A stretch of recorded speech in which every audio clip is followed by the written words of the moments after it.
Hello সবাইকে, সবাই কেমন আছেন? আশা করি সবাই ভালো আছেন, আমরাও ভালো আছি। তো এটা আমার 29 আগস্টের ভিডিও। তো আজকের দিনে আমার মেয়ের স্কুলের একটা মানে মেয়ের স্কুলে সবাইকে ইনভাইট করেছিল, যতজন মেয়ের ক্লাসে সব ক্লাসমেটসরা আছে তাদের তাদের গার্জেনকে।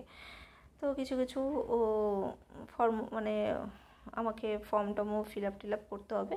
তো এখন আমরা যাচ্ছি মেয়ের স্কুলের দিকে।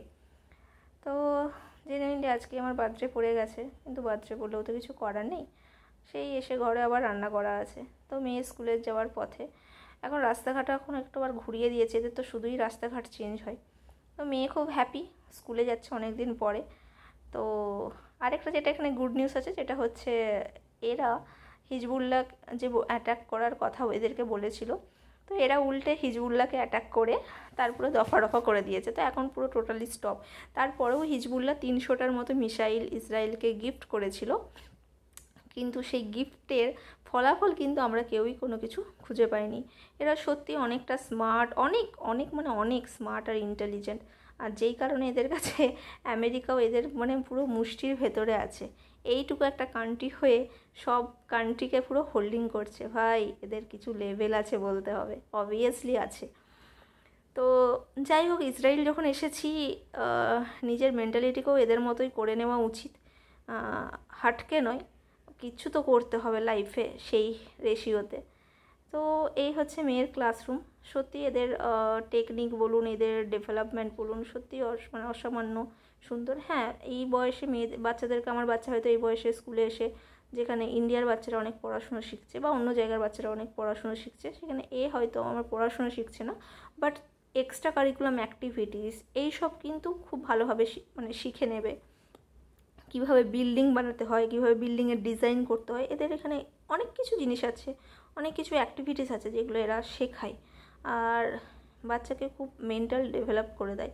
আর সেই কারণে এদের বাচ্চারা মানে নিজেরা খুব স্টেপ নিতে খুব সহজেই পেরে যায়, যেটা আমাদের বাচ্চারা ভয়ে ভয়ে থাকে যে হবে কি না। তারপর তো আমরা আছি ভয় দেখানোর পার্টি, বাবা মারা, যে এটা তুই পারবি, এরকম তো আমরা করি না।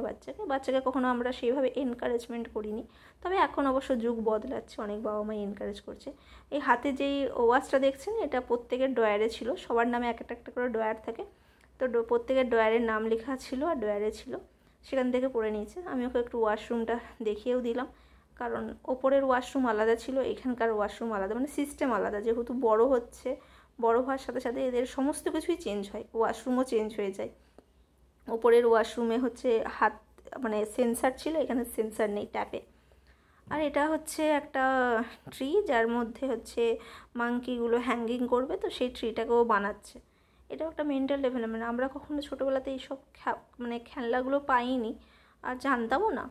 তো বাচ্চারা এদের স্কুলে শুধু খেলতেই আসে, আর এই এক্সট্রা কারিকুলাম অ্যাক্টিভিটি এগুলো সব করতে আসে। তো সত্যি জেনুইনলি খুবই ভালো। তো সবাই এসেছে, খুব ভালোও লাগছে। মামার পুরনো ফ্রেন্ডসরাও কিছু আছে, আবার কিছু ফ্রেন্ডস পাশের ক্লাসরুমে শিফট হয়ে গেছে, কারণ তারা মামার থেকে অনেকটাই বড় ছিল। আর এই ক্লাসরুমে মামাই সব থেকে ছোটো, আগের ক্লাসরুমেও তাই ছিল, এই ক্লাসরুমেও তাই। তো যাই হোক, আমার বাচ্চা ইন্ডিয়ান বলে কিন্তু এরা সবাই খুব ভালোও বাসে।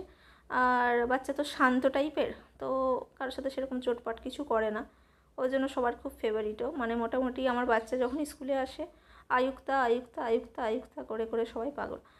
আর হোপফুলি আমার মেয়ের জন্য আমাকেও সব বাচ্চারা খুব ভালোবাসে। আমাকে দেখলে ওরা লাভ সাইন করে হাতে করে দেখায়, খুব ভালো লাগে বাচ্চাদের সাথে বেশ মিশতে। আমার তো বেশ ভালোই সময় কেটে যায় যদি বাচ্চাদের সঙ্গে থেকে যায়। এটা একটা অন্য একটা রাস্তা, তো দেখলাম যে রাস্তাটা নতুনভাবে করেছে, সেই জন্য যাচ্ছি। এদের বাড়িগুলোও দেখুন কত সুন্দর, পুরো খোলামেলা। এদের মানে বিল্ডিংয়ের ওপর বিল্ডিং এরা তোলে না, এরা স্পেস রাখে, কারণ নিজেদের লাইফেও এরা স্পেস রাখে, আর সব কিছুতে এরা স্পেস রাখে। তো সেই জন্য বাড়ি এদের ছোটোই হয়, কিন্তু বাড়ির চারপাশে প্রচুর স্পেস থাকে, যাতে এরা ভালোভাবে মজা করতে পারে, একটা প্রাণ ভরে নিঃশ্বাস নিতে পারে। আচ্ছা, চতুর্দিকে গাছপালাতে ভর্তি, একটা ডেজার্ট এরিয়া হয়। আর আমাদের ওখানে হচ্ছে গাছপালা কেটে দিয়ে সব বাড়ি ঘর দুয়ার বানিয়ে নিচ্ছে। যাই হোক, যারা যেমনভাবে কালচার পেয়ে বড় হচ্ছে আর কি। তো আমার তো গাছ কাটলে ভীষণই কষ্ট হয়, আমার মেয়েরও দেখেছি ইদানিং গাছ কাটলে প্রচুর কষ্ট হয়। আমার যে গার্ডেনিং করি তাতে কিছু কিছু যখন আমি গাছের পাতা ফাতা কেটে নিই, তখন আমার মেয়ে কান্না শুরু করে দেয়। তো আমরা চলে যাচ্ছিলাম, পেছন থেকে দেখলাম ওর বন্ধুরা ওকে ডাকছে আয়ুক্তা আয়ুক্তা করে। তো তারপর একটুখানি মিট করলাম। তারপরে আবার আমার মেয়েও বলে কিনা যে আমি ওদের সাথে যাবো। আমি বললাম যে না, এখন তো বাড়ি যেতে হবে, খেতে হবে, আমাদেরকে লাঞ্চ করতে হবে। আবার প্রথম দিন 1 সেপ্টেম্বর থেকে সবার সাথে দেখা হবে।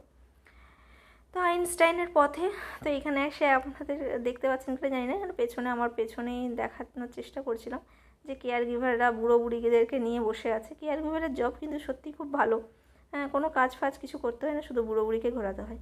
চলুন এদের ঘোরা হোক, আমরা এদিকে আমাদের রান্নাতে চলে যাই। তো আজকে আমি রান্না যেটা করব সেটা হচ্ছে ক্রিমি পেপার মাশরুম বানাচ্ছি। তো প্রথমে আমি কী করেছি, মাশরুমটাকে দইয়ের মধ্যে ম্যারিনেট করে রেখেছি, শুধু দই আর একটুখানি সল্ট দিয়ে দিয়েছি, দিয়ে ম্যারিনেট করা রাখা আছে। আর যেটা করেছি, অল্প একটু তেল দিয়েছি, তেলের মধ্যে পেঁয়াজকে রাফলি চপড করেছি, পেঁয়াজ আদা রসুন রাফলি, কোনো কিছু আমি মানে ভালো করে চপড করিনি। আর একটুখানি কাজু বাদামকে গরম জলে ভিজিয়ে রেখেছিলাম 5-7টার মতো, সেই কাজু বাদামটাকে দিয়ে দিয়েছি, আর 3টে লঙ্কা দিয়েছি, বাস। আর তারপরে একটুখানি জল দিয়ে জাস্ট এটাকে ফোটাতে দিয়েছি, দিয়ে ফুটানো হয়ে গেলে ঠান্ডা করে আমি মিক্সার গ্রাইন্ডারে মিক্সিতে গ্রাইন্ড করে নিয়েছি। এরপর আমি একটুখানি প্যানেতে বাটার দিয়ে, আর ওই তেজপাতা দারুচিনিটা দিইনি, কারণ তেজপাতাটা দিলেও মুখে একটু বাজে লাগতো গ্রাইন্ডারে গ্রাইন্ড করলে, আর দারুচিনিটা দিলেও কিন্তু ওই যখন আপনি এই মানে রান্নাটা হয়ে যাবে পুরোটা, তখন খেতে মুখে না একটা দানা দানা দানা দানা লাগবে, ওই জন্য আমি দিইনি। শুধুমাত্র এলাচ আর লবঙ্গ দিয়েছিলাম, গোলমরিচ কিন্তু দেবেন না ফোড়নে, গোলমরিচটা আমি পরে অ্যাড করব। এটা তো পেপার চিকেন, প্রথমেই যদি আমি গোলমরিচ দিয়ে দিই তাহলে এই পুরো গ্রেভিটাই পুরো কালো কালো হয়ে যাবে, ওই জন্য গোলমরিচটা লাস্টে দেবো আমি। তো দেখতে থাকুন, এই ব্যাটারটা আমি ভালো করে ফাটিয়ে নিচ্ছি কড়াইতে হালকা আছে, কারণ কাজু বাদামটা দেওয়া আছে, ওই জন্য আমি যদি না যদি না নাড়ি তাহলে আমার তলাতে বসে যাবে। তো এরপর আমি যেটা করব, মোটামুটি এটা আমার নাড়া হয়ে গেছে, একটুখানি জল মানে ওই মিক্সার গ্রাইন্ডারে একটুখানি জলটা দিয়ে আমি মানে গুলিয়ে জলটা এতেই দিয়ে দিয়েছি। তো এটা বেশি খাটালিরও কাজ নয়, আর খেতে অসাধারণ হয়েছিল, জাস্ট মানে ফাটাফাটি হয়েছিল। বানিয়ে দেখবেন, রুটি পরোটা ডান সবার সাথে এই মাশরুমটা খুব ভালো যায়। যারা চিকেন খান না তারা এই মাশরুমটা করেই খেতে পারেন। আর চিকেনও এরকমভাবে বানাতে পারেন, একই প্রসিডিওর, শুধু দইয়ের সাথে চিকেনটা ম্যারিনেট করে রাখবেন। এরপরে আমি মাশরুমটা কী করছি, মাশরুমটা আমি অ্যাড করে দিচ্ছি, আর গ্যাসের বার্নার একদম পুরো বন্ধ করে দিয়েছি, কারণ দইটাকে গরমে কোনো মশলার সাথে দিলেই না দইটা ফেটে ফেটে যায়। তো সেই কারণে আমি গ্যাসটাকে অফ করে দিয়ে ভালো করে আগে নাড়িয়ে নেবো, কারণ অলরেডি মশলাটা আমার গরম আছে। তো জাস্ট ভালো করে আমি নাড়িয়ে নেবো, নাড়িয়ে নিয়ে আর ওই যে পাত্রটাতে আমার দই দিয়ে ম্যারিনেট করে রেখেছিলাম সেই পাত্রতে একটু জল বুলিয়ে জাস্ট দিয়ে দেবো। আর কিন্তু কোনো জল অ্যাড করবে না, এতেই কিন্তু জল অনেকটা বেরিয়ে যাবে, কারণ মাশরুমও তো জল ছাড়বে, আর দই দিয়েছি বলে অলরেডি আরও জল ছাড়বে। তো বেশি আর কেউ জল দেবেন না, জল দিলে কিন্তু পুরো সেই মাশরুমের ঝোল হয়ে যাবে, স্যুপ হয়ে যাবে, ক্রিমি মাশরুমটা হবে না।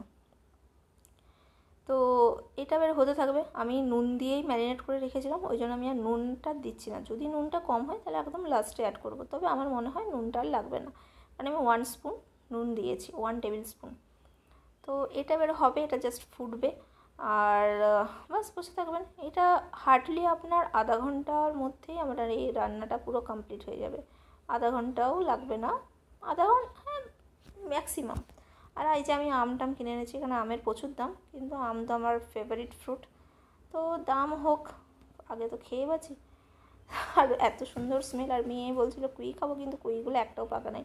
আরও আছে পিচ টিচ কিনে এনেছি, সব ফ্রিজে রেখে রাখা আছে, গ্র্যাপস আছে, ওয়াটারমেলন আছে প্রচুর, এবারে প্রচুর গিয়ে ফল টল কিনে এনেছি। বেশি করে তো ফল খাওয়াই হচ্ছে না, কিন্তু এখানকার ওয়েদার অনুযায়ী আমাদেরকে বেশি করে ফল খেতে হবে, কারণ নিউট্রিয়েন্টস প্রচুর দরকার শরীরে, কারণ এদের ইউভি প্রচুর হাই। এবার দেখছেন মাশরুমটা আমার অলরেডি জল ছাড়তে শুরু করে দিয়েছে, একটু ফুটছে, তো ফোটা হয়ে যাক, আমি এদিকে আমটা কেটে খাই।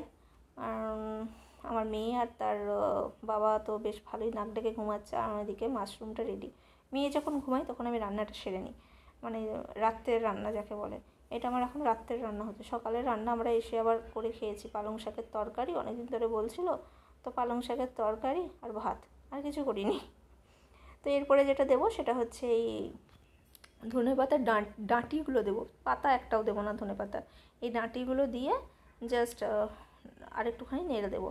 তো এই ডাঁটিগুলো দেওয়ার পরে আমি আরেকটু যেটা অ্যাড করব সেটা হচ্ছে বাটার দেবো, কারণ অলরেডি দেখুন এই যে ওপরে দেখুন একটু বাটারের একটু পোর্শনটা ছেড়ে এসেছে। তো তো আরেকটু বাটার দিলে এটা আরেকটু ক্রিমি টেক্সচারটা একটু আসবে। তো এটা এবারে জাস্ট 5 মিনিট ফুটবে, ফোটার মধ্যে বাটার দেবো। বাটার দেওয়ার পরে আমি গোলমরিচটাকে কী করেছিলাম, শুকনো খোলায় ভেজে আর কাটস করে রেখেছিলাম, কারণ ওটা খেতেও ভালো লাগে আর স্মেলটাও দারুণ লাগে। তো ওই কাটস করা গোলমরিচটা আমার আছে, তো ওই গোলমরিচটাকে আমি পরে অ্যাড করব। এখন এই গোলমরিচটা আমি দিয়ে দিচ্ছি, জাস্ট আপনি 2 টেবিল স্পুন আপনি দিতে পারেন, আমি আমার আন্দাজের মতো দিয়ে দিচ্ছি। আর এত সুন্দর স্মেল বেরিয়েছে না, মানে কি বলবো, হ্যাঁ মানে ঘ্রাণেনও অর্ধভোজনং যাকে বলে। আর একটু সাদা সাদা কেন লাগবে, ওই জন্য আমি একটুখানি পেপারিকা দিয়ে দিচ্ছি, রেড পেপারিকা, একটু কালারটাও একটুখানি হালকা আসবে, দেখতেও ভালো লাগে। তো সেই কারণে আমি একটুখানি রেড পেপারিকা দিয়ে দিচ্ছি, একটু ঝালও হবে, ঝাল ঝাল খেতেও তো বেশ ইচ্ছে করে। এটা আমার মেয়ে খাবে না, সেই জন্য আমি ভাবছি যতটা ঝাল দেওয়া যায় মোটামুটি দিয়ে দিই। তো এটা একটা আসছে, আর এই এক টুকরো বাটারটা জাস্ট ফেলে দিলাম, দিয়ে জাস্ট একটুখানি নাড়িয়ে দেবো। অলমোস্ট আমার কমপ্লিট। এরপরে যেটা অ্যাড করব ওটা অপশনাল, আপনারা করলেও করতে পারেন যদি আপনাদের কাছে থাকে, আর যদি না থাকে নাও করতে পারেন। আমি এরপরে যেটা অ্যাড করবো সেটা হচ্ছে ফ্রেশ ক্রিম। তো আমি ওই আইনস্টাইন থেকে আজকেই ক্রিমটা কিনে এনেছিলাম। তো এটাকে আগে ভালো করে নাড়িয়ে নেব, ডাব্বাটা দিয়ে একটুখানি ওই দেবেন হাফ কাপের মতো দেবেন, মানে ছোটো কাপ হলে হাফ কাপের মতো দেবেন, কি তারও কমও দিতে পারেন, ওটা আপনার ওপর ডিপেন্ড করছে আপনি কতটা দেবেন, আবার নাও দিতে পারেন। এটাতেও আপনি খেতে পারেন, এটা যদি খান আপনার মনেই হবে না যে আপনি উইদাউট ক্রিম খাচ্ছেন। তো এই ক্রিমটা দিলাম কারণ একটুখানি কালারটাও আসবে, আর একটু মানে ঘনত্বটা আর একটু বেড়ে যাবে, তো সেই কারণে আমি ক্রিমটা দিয়ে দিলাম। ফ্রিজে তো মানে এইসব জিনিস চিজ ক্রিম টিম করে পুরো ভর্তি হয়ে আছে, একদিন ফ্রিজটাকে ভালো করে পরিষ্কার করতে হবে। আগের দিনের বিরিয়ানি বানিয়েছিলাম, সেটা রেখে দিয়েছি, সেটাও এখনও আছে, তো সেটা হচ্ছে ফ্রাইডেতে খাওয়া হবে, এইভাবেই রেখেছি। তো এই ক্রিমটা দিয়ে দিলাম। এবার আপনার যদি মনে হয় যে ক্রিমটা আপনার আরেকটু দেওয়া উচিত, তাহলে আপনি সেটা অ্যাড করতে পারেন। আমি পরে অবশ্য আরেকটুখানি ক্রিম দিয়েছিলাম, তো বললে বিশ্বাস করবেন না, সত্যি অসাধারণ হয়েছে। আপনারাও এটা বাড়াবেন। সবসময় সবার তো চিকেন খেতে ইচ্ছা করে না, এরকম বটম মাশরুম কিনে এটাকে বানাতেই পারেন। আর যারা বিশেষ করে ভেজ খান তাদের জন্য অবশ্যই এটা খুব খাওয়াও ভালো। আর মাশরুম, তবে হ্যাঁ একটা টিপস দিচ্ছি, মাশরুমকে কিন্তু আপনারা দ্বিতীয়বার আর গরম করে খাবেন না, এটা খাওয়াটা খুব বাজে, মানে শরীরে এটা ক্যান্সারাস লেভেল পর্যন্ত চলে যেতে পারে, টক্সিক রিলিজ করে দেয়। তো কিছু কিছু জিনিস যেমন মাশরুম, চিকেন, এই দুটো জিনিসকে কখনোই আরেকবার কুক করতে নেই, মানে একবার কুক হয়ে গেলে ফার্দার আর কিন্তু কুক করে খাবেন না। যেমন আমরা অনেকে মায়া করি, একটা যদি বাড়িতে বড় পেঁয়াজ কাটা হয়ে যায়, পেঁয়াজটা আধটা রেখে দিই নেক্সট দিনে খাও বলে, তো আপনি বাজার থেকে ছোটো ছোটো পেঁয়াজ কিনবেন না, বড় পেঁয়াজ তো কেনার দরকার নেই। আর না হলে যেরকম রান্না করবেন সেরকম পেঁয়াজের সাইজ নেবেন, কারণ ওই আর্ধেকটা কাঁটা পেঁয়াজ ওটা সারা রাত ধরে থাকে, ওই সারা রাত ধরে যে টক্সিকটা ওর বেরোয়, ওই টক্সিসিটিটাই কিন্তু আপনার শরীরে যায়, যেটা হচ্ছে আপনার মেন হচ্ছে ক্যান্সারের যে জার্মস সেটাকে আপনার গ্রো করতে সাহায্য করে শরীরে। তাহলে আমি জেনে বুঝে কেন নিজের শরীরকে হার্ম করবো, তাই না? তো বি কেয়ারফুল, এইসব দিকগুলো একটু খেয়াল রাখবেন। সর্বশেষে আমি যেটা দেবো সেটা হচ্ছে একটুখানি লেবুকে চিপে দিয়ে দিলাম, বাস। এরপরে তো আমার গোটা ফ্লোরে কি গন্ধ বেরিয়ে গেছে এই মাশরুমের। তো জেনুইনলি পাশের আমার একজন আছে, আমার প্রতিবেশী, সে যখনই রুমের পাশ দিয়ে যায় বলে দারুণ স্মেল, দারুণ স্মেল। তো তাকে একদিন আমি পোলাও বানিয়ে খাইয়েছিলাম, চিকেন পোলাও, এরকম পেরিয়ে যাচ্ছে, আমাকে বলছে কীভাবে বানাও টানাও, সে মেক্সিকান। তো সে আমার রান্নার খুব মানে তারিফ করে, যখনই যে আমাকে বলে তোমার রান্না এত সুন্দর, এত স্মেল লাগে, আমার স্মেলেতেই পেট ভরে যায়, এরকম বলে আর কি। জানি না কতটা ভালো করতে পারি, মোটামুটি করার চেষ্টা করি। আর লাস্টে যেটা দেবো সেটা হচ্ছে আমি 1 স্পুন একটু চিনি দিয়ে দেবো, তাহলে একদম একদম পুরো চিনিটা দিই এই কারণেই স্বাদটা বাড়ানোর জন্য, চিনিটা কিন্তু ঝাল কমানোর জন্য আমি দিচ্ছি না, একটু চিনি দিলে শেষকালে একটু টেস্টটা আরও একটু ডিফারেন্ট হয়ে যায়। বাস আমার ready creamy mushroom, creamy pepper mushroom. Okay, আপনারা অবশ্যই এটা বাড়িতে ট্রাই করবেন, অবশ্যই খাবেন, যে কোনো ডিশের সাথে এটা ভালো যায়। তবে হ্যাঁ, যদি ভাতের সাথে খান অতটা হয়তো ভালো লাগবে না, রুটি, পরোটা, লুচি, লুচির সাথেও কতটা যাবে জানি না, কিন্তু রুটি পরোটার সাথে তো দারুণ যাবে। আমি পরোটা বানিয়েছিলাম, দারুণ লেগেছে খেতে। এই হচ্ছে আমার লাস্ট ফিনিশিং, আমার মাশরুম। তো আপনারাও বানাবেন, খেয়ে বলবেন কেমন লাগে। চলুন, টাটা, বাই।